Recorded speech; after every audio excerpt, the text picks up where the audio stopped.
எல்லாருக்குமான வளர்ச்சியை வந்து திமுக வந்து சாதிச்சு காட்டியிருக்கு. அதனால திமுக ஆட்சியினுடைய அலை வந்து வீசுது அப்படின்னு சொல்லி முதலமைச்சர் ஸ்டாலின் பேசியிருக்காரு. திமுக ஆட்சியில எல்லோருக்குமான வளர்ச்சியை திமுக செஞ்சிருக்கா அப்படின்னு சொல்லி மக்கள்கிட்ட கேட்டு தெரிஞ்சுப்போம் வாங்க. முதலமைச்சர் மட்டும் இல்லை, மக்களே சொல்றாங்க. ஒரு முதலமைச்சர் சொல்றாருன்னா அவருடைய சாதனை வச்சு அவர் சொல்லுவார். ஆனால் மக்கள் பேசுகிறாங்க, என் பையன் இப்போ இந்த இடத்துக்கு வேலைக்கு போயிருக்கான், என் பையனுக்கு இந்த இடத்துல இன்டர்வியூ வந்துருக்குது அப்படின்ட்டு மக்கள் பேசுகிறாங்க. ஒரு நிர்வாகத்தை பண்ணுறவங்க யாருமே வந்து என் பொருள் நல்லா தான் இருக்குன்ட்டு சொல்லுவான்.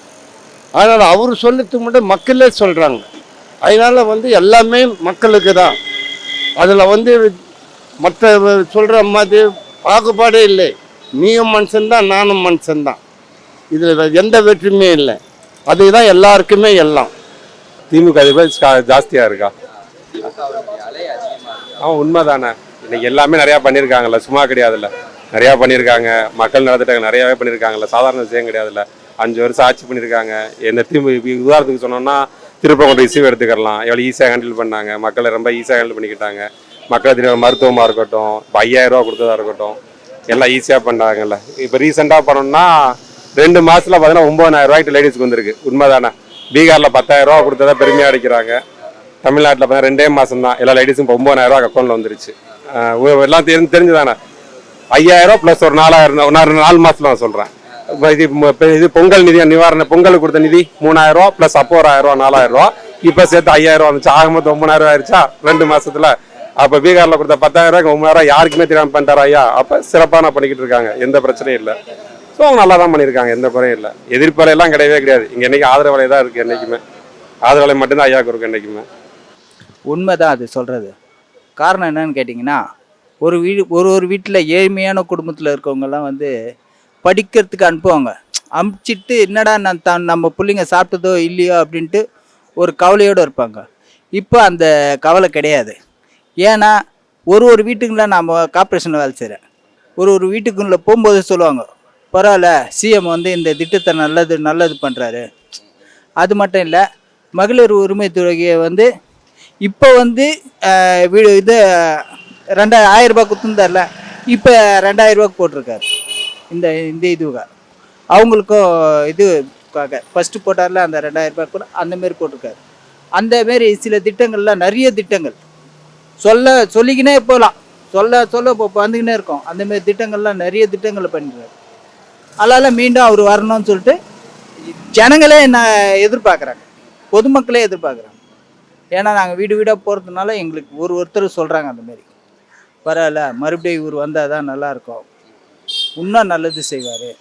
அது மட்டும் இல்லை, இப்போ ரேஷன் கடைங்களில் ஒரு ரேஷன் கடையை எடுத்து ஒரு இதுவை எழுதுறாங்க, வீடு இல்லாதவங்களுக்கு வீடு எழுதுறாங்க. அதேமாரி இப்போ மறுபடியும் 1000 ரூபாய் வராதவங்களுக்கு 1000 ரூபாய் மகளிர் உரிமை தொகை அதையே எழுத சொல்லியிருக்காரு. அது மட்டும் இல்லாத அவங்க என்னென்ன கோரிக்கை மொத்தம் 31 கோரிக்கை 41 கோரிக்கை வச்சுக்கிறாங்க. அது எதுவாக இருந்தாலும் அதை டிக் பண்ணி எழுதி கொடுக்க சொல்லுவோம். அதாவது வீடு மெயினாக வீடு தான் ஏதுதுங்க ஜனங்க. ஒரு ரேஷன் கார்டுலேயும் ஒரு கார்டு வச்சுக்கிறவங்க வீடு தான் எழுதுறாங்க. அந்தமாரி திட்டங்களில் இன்னும் நிறைய பண்ணிக்கினே போவார். அதனால் பொதுமக்களே சொல்கிறாங்க மீண்டும் இந்த ஆட்சி வரணும் அப்படின்ட்டு. அது உண்மைதாங்க. அது தமிழ்நாட்டில் வந்து இப்போ வந்து டிஎம்கேவோட அலை தான் வீசுது. அதை நல்லாவே பொதுமக்கள்கிட்ட பார்க்க முடியுது. காரணம் என்னென்னா, நிறைய வளர்ச்சி திட்டங்களில் தமிழக முதல்வர் வந்து செஞ்சுருக்கிறாங்க. அதனுடைய வெளிப்பாடு தான் அவர் சொல்லியிருக்கிறது. அதனால் திமுக அலை வீசுது. அது நம்ம வந்து பொதுமக்கள் மத்தியில் பார்க்க முடியுது. இப்போ பார்த்தீங்கன்னா, மற்ற மாநிலங்களை ஒப்பிடும் பொழுது வந்து உங்களுக்கு இங்கே பல்வேறு நலத்திட்டங்களை அறிவிச்சிருக்காரு. தமிழ் புதல்வன் திட்டம், அப்புறம் வந்து மகளிர் உரிமை தொகை, அப்புறம் வந்து இலவச பஸ் பேருந்து, அப்படி ஏராளமான திட்டங்களை அறிவிச்சிருக்காரு. காலை உணவு திட்டம், இந்த மாதிரி பெரிய பெரிய திட்டங்கள்லாம் அறிவிச்சிருக்காரு. இதை வந்து மற்ற மாநிலங்களும் வந்து ஃபாலோ பண்ணுறாங்க. ஏன் அதர் கண்ட்ரிஸ் கூட ஒரு சில கண்ட்ரிஸ் வந்து அதை வந்து வெகுவாக பாராட்டுறாங்க, அதை வந்து முன்னெடுக்கிறாங்க. அதனால் இந்த திட்டங்கள்லாம் வந்து வச்சு தான் அவர் சொல்லியிருப்பார்னு நினைக்கிறேன். அது உண்மை தான். இது ஒரு நல்ல வளர்ச்சி தமிழ்நாடுக்கு வந்து பார்க்குறோம். கடந்த காலத்தை நீங்கள் வந்து பார்த்து அதுக்கப்புறம் இங்கே இப்போ நீங்கள் பார்த்தீங்கன்னு சொன்னாக்கா அந்த வளர்ச்சி வந்து கண்ணோட வந்து நம்ம பார்க்குறோம். உதாரணத்துக்கு கிராமத்துலலாம் நீங்கள் வந்து பார்த்தீங்கன்னாக்கா அந்த வளர்ச்சியை பற்றி வந்து ரொம்ப மக்கள், அந்த பசங்க இருக்கட்டும், அந்த மூதாட்டி இருக்கட்டும், அவங்க எல்லாமே வந்து ரொம்ப கஷ்டமாக இருக்க சமயத்தில் இந்த மாதிரி ஒரு காசு கொடுக்கறது இருக்கட்டும், அதே மாதிரி அவங்களுக்கு தேவையான பொருள் வந்து கொடுக்கறது இருக்கட்டும், அதெல்லாம் ரொம்ப வளர்ச்சி மாதிரி தான் பார்க்குறோம். அது மட்டும் இல்லாமல் நீங்கள் பார்த்தீங்கன்னு சொன்னாக்கா, சிட்டி ஆஸ்பெக்டில் நீங்கள் வந்து பார்த்தீங்கன்னு சொன்னாக்கா, ரோட் போடுற திட்டம் இருக்கட்டும், பிரிட்ஜ் போடுற திட்டம் இருக்கட்டும், ஆளுங்களுக்கு பாதுகாப்பு கொடுக்குற திட்டம் இருக்கட்டும், இது எல்லாமே முதல்ல வந்து ரொம்ப கஷ்டமாக இருந்துச்சு. இதெல்லாம் வந்து இப்போ ரொம்ப வளர்ச்சியாக வந்து பார்க்குறோம். மக்கள் வந்து ரொம்ப நல்லா போகிறாங்க. கிட்டத்தட்ட நீங்கள் இந்த ஆட்சியில் பார்த்தாக்கா ஒரு பெரிய கலவரம்னு சொல்லிட்டு எதுவுமே வந்து பார்த்ததில்லை. இது வந்து வளர்ந்துட்டே இருக்குது. மக்கள் வந்து ஒன்றுக்கு ஒன்று சுமூகமாக வந்து இருக்காங்க. இது ஒரு நல்ல திட்டம் தான். இது இன்னும் வளரணும், மீண்டும் மீண்டும் இன்னும் வளரணும்னு சொல்லி தான் நம்ம எல்லாமே வேண்டிக்கிறோம். உண்மை அவர் சொல்கிறது. சமீபத்தில் நான் கிராமப்புறத்துக்கு போயிருந்தேன் ஊருக்கு. அங்கே இந்த ஸ்கூலுக்கு போகிற பிள்ளைங்க காலையில் போகும்போது இன்முகத்தோடு போதுங்க. இது இந்தியாவே உற்று பார்க்கக்கூடிய உன்னதமான திட்டம். யாருமே சிந்திக்காத ஒரு நல்ல திட்டம். அரசு பள்ளி பசங்களுக்கு காலை உணவு திட்டம். இந்த திட்டத்தால் எத்தனை மாணவிங்க காலையில் பசியாருதுங்க. அதை பார்த்து அந்த பெற்றோருடைய மனம் மகிழுது. அந்த மன மகிழ்ச்சியே அவர் சொல்கிறதுக்கு உண்மை. அவர் வெற்றி பெறதுக்கான வாய்ப்புகள் நிறைய இருக்குது. ஏன்னா அந்த பெற்றோர்கள் பெற்றாங்களே, அந்த பெற்றோர்கள் சந்தோஷம் அது அப்படியே அந்த ரிஃப்ளெக்ட் ஆகி அது ஓட்டாக மாறும். ஏன்னா அந்த மகிழ்ச்சியே எல்லையற்ற மகிழ்ச்சி. இந்த திட்டம் உன்னதமான திட்டம். இந்தியாவுக்கே வழிகாட்டக்கூடிய ஒரு முதலமைச்சர். ஏன் உலக நாடுகளே இந்த திட்டத்தை வரவேற்கக்கூடிய அருமையான திட்டம். இந்த திட்டத்தை அவர் சிந்தனையில் ஒழித்து அதை இம்ப்ளிமெண்ட் பண்ணதுக்காகவே அவருக்கு கோடான நன்றி. இந்த பிள்ளைங்க பசியாகிறதுக்காக அவர் மீண்டும் ஆட்சிக்கு வரணும் அப்படின்னு என் சார்பாகவே நான் வேண்டியது. கண்டிப்பாக இது இன்னைக்கு ஆரம்பித்த அலை இல்லை, 2019 தொடர்ந்து வீசிக்கொண்ட அலை இன்னைக்கு உச்சக்கட்டத்தில் இருக்குது அந்த அலை. காரணம் அந்த அளவுக்கு நாட்டு மக்களுக்கு நல்லது செஞ்சுருக்காங்க. மகளிர் உதவித்தொகை செஞ்சுருக்காங்க, முதியோர் பென்ஷன் செஞ்சுருக்காங்க, அதே மாதிரி மாணவர்களுக்கு 1000 ரூபா, மாணவிக்கு 1000 ரூபா, மாநகராட்சி பள்ளியில் படித்தவங்களுக்கு, அதே மாதிரி அயல்நாட்டில் போய் படிக்கிற பசங்களுக்கு ஹெல்ப் பண்ணியிருக்காரு. அதே மாதிரி இன்றைக்கி அந்த டெல்லியில் நடக்கிற ஐஐடி அந்த எக்ஸாமில் வந்து மேக்சிமம் மாநகராட்சி பள்ளி பசங்க தான் பாஸ் ஆகி இன்றைக்கி வரலாறு படிச்சிருக்காங்க. அந்த அளவுக்கு இன்றைக்கி எல்லாருக்கும் ஒரு உத்வேகத்தை கொடுக்கறது. எல்லா தரப்பு மக்களும் மாணவர்களுக்கு செய்கிறாரு, தாய்மார்களுக்கு செய்கிறாரு, அதுவும் பெரியவங்களுக்கும் செய்கிறாரு, தொழிலாளர்களுக்கும் செய்கிறாரு.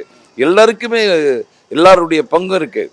இன்றைக்கி அரசாங்க ஊழியரில் பென்ஷன் இல்லைன்னு சொல்லிட்டு 22 வருஷமாக போராடினாங்க. இந்த வருஷம் பென்ஷன் கொடுக்குறேன்னு சொல்லிட்டாரு அவங்களுக்கும். அதே மாதிரி மகளிருக்கு கட்டணமில்லா பயணம் சொல்கிறாரு. அந்த பயணத்தின் மூலமாக எவ்வளோ பேர் இன்றைக்கி பயனடைஞ்சிருக்காங்க அதன் மூலமாக. அதே மாதிரி ஸ்போர்ட்ஸில் வந்து வரலாறையே கிடையாது. முதல் இந்தியாவிலேயே ஸ்போர்ட்ஸ் கோட்டாவில் கொடுப்பாங்க வேலை. ஆனால் ஒரு மாநில ஆட்சி கொடுத்தது கிடையாது. ஆனால் மாநில ஆட்சி இன்றைக்கு அதிகப்படியான 3% வேலைவாய்ப்பு ஜெயிக்கிறவங்களுக்கு கொடுத்துருக்காரு. அந்த மாதிரி இன்றைக்கி நிறைய பேர் அந்த வேலைவாய்ப்பில் இன்றைக்கே சேர்ந்துருக்காங்க. அது உண்மை தானே, மக்களே தானே சொல்கிறாங்க. இதை இவங்க சொல்லலையே. உதயா அது துணை முதல்வர் போனாலும் அதான் சொல்கிறாங்க, நம்ம முதல்வர் போனாலுமே அதுதான் சொல்கிறாங்க. சாதாரண ஒரு ஊர்வலம்னா கூட நிறைய பேசித்தாங்க தான். அதனால எல்லாருமே எல்லாம் இந்த திராவிட இப்போ இல்லை, இது ஆரம்பத்திலிருந்தே இருக்குது எல்லாருக்கும் எல்லாம். சில பேர் வந்து இன்னைக்கு தான் பேசுவானுங்க, ஆனால் ஆரம்பத்தில் பேசலை. இந்த திராவிட கழகத்தை பார்த்து மற்ற கட்சிகள்லாம் எடுத்ததை தவிர, ஆனால் இது வந்து ஆரம்பத்தில் இருந்தது. அதை வந்து அண்ணா பண்ணார், கலைஞர் செய்தார். அதுக்கு அடுத்து வந்து இவர் பண்ணிட்டு இருக்கார். பெண்களுக்கு பாதுகாப்பு இல்லைன்னு சொல்லி அவங்க தப்பான கருத்து வந்து சொல்கிறாங்க. அப்படிலாம் எதுவுமே இல்லை. இப்போ பார்த்தீங்கன்னு சொன்னாக்கா பெண்களுக்கு வந்து பாதுகாப்புன்னு வந்து ரொம்ப அதிகமாக வந்து திமுக வந்து பார்த்துருக்கு. ஒரு கஷ்டம்னு சொல்லி அவங்க கிட்ட போய் நின்றாக்கா அவங்க முன்னாடி வந்து அந்த கஷ்டத்துக்கு வந்து என்னன்னு சொல்லி வந்து கேட்டிருக்காங்க. அங்கே முதல்ல வந்து அவங்க தான் வந்து அந்த அதிகாரி வந்து வர்றாங்க. ஏதாவது பிரச்சனைன்னு சொன்னாக்கா அந்த அதிகாரி வந்து என்ன ஏதுன்னு சொல்லி கேட்டு அந்த மாதிரி நிறைய கேஸ் வந்து நீங்கள் வந்து பார்க்கலாம். பாதுகாப்பு இல்லைன்னு சொல்லி நம்ம வந்து ஒட்டுமொட்டமாக சொல்ல முடியாது. ஆப்போசிட் கட்சிங்க எப்பவும் அதே மாதிரி தான் சொல்லுவாங்க. எந்த கட்சி வளர்ப்பு இருந்தால் கூட அந்த கட்சி வளர்ப்பு வந்து ஏதாவது தப்பு, இது இப்படி பண்ணுறாங்க அது அப்படி பண்ணுறாங்கன்னு சொல்லி தான் சொல்கிறாங்க. ஒட்டுமொத்த நீங்கள் வளர்ச்சி வந்து பாருங்கள். அந்த வளர்ச்சியை வந்து நீங்கள் பார்த்தீங்கன்னு சொன்னாக்கா இதுக்கு முன்னாடி இருந்த ஆட்சிக்கும் இப்போ இருந்த ஆட்சிக்கும்னு சொல்லி பார்த்தாக்கா மக்கள் வந்து இம்ப்ரூவ்மெண்ட்டுன்னு சொன்னாக்கா அவங்க வந்து அந்த இடத்துலேருந்து நகரிட்டு இருக்காங்க. எந்த வேலை, அந்த வேலை இருக்கட்டும், கவர்மெண்ட் ஜாப் இருக்கட்டும், பசங்க வளர்ச்சி இருக்கட்டும், படிக்கிறது இருக்கட்டும், அதே மாதிரி காசு ரேஷன் கடை இருக்கட்டும், அவங்களுக்கு வந்து டாக்குமெண்டேஷன் ப்ராசஸ் இருக்கட்டும், எல்லாருமே வளர்ச்சி பக்கம் போகிறாங்க. அதுவே ரொம்ப பெரிய சக்ஸஸ் இல்லையா? அந்த வளர்ச்சி மற்றவங்களை பார்த்தாக்கா பொறாமை தான் வந்து இருக்கும். அதுக்காக தப்பான இது வந்து சொல்லுவாங்க தான். அது மட்டும் இல்லை, நேற்று கூட ஒரு செய்தி கேள்விப்பட்டேன். நம்மளுடைய ஸ்டேடியத்தை விட மதுரையில் கட்டியிருக்க ஸ்டேடியம் இன்னும் பிரம்மாண்டமாக இருக்குன்னு சொல்லிட்டு அந்த விளையாட்டு வீரர்களே சொல்கிறாங்க. அந்த மாதிரி அதே மாதிரி ஏறு தழுதல், அதுக்கு ஒரு நம்ம ஜல்லிக்கட்டுக்கு அது நம்ம பாரம்பரியம், அதுக்கும் நம்ம வந்து ஒரு அரங்கம் கட்டி வச்சுருக்கோம். இந்த மாதிரி எல்லா தரப்பு மக்களுக்கும் இன்றைக்கி ஒரு இதுலேருந்து பேசுகிற வேறு மாநிலத்து பெண்ணு அன்றைக்கி பாராட்டு விழாவில் நடத்திருக்கும் போது உதயநிதி சொல்லு, வருங்காலத்திலேயே உதயநிதி வந்து ஸ்போர்ட்ஸ் மினிஸ்டராகவே வைங்க, அவர் தான் நல்லா செய்ய முடியும் அப்படின்னு பாராட்டி போடுற ஒரு நிலை இன்னைக்கு இருக்கு. இதெல்லாம் பார்க்கும்போது மக்கள் மனதிலே முழுமையாக இன்னைக்கு ஆட்சியில் இருக்கிறது நம்மளுடைய முதல்வர் ஸ்டாலின் தான். அவர் அந்த நம்பிக்கையில் தான் அவர் சொல்றாரு, வருகின்ற 26 நாங்கள் தான் ஆட்சிக்கு வருவோம் உறுதியாக சொல்றாரு.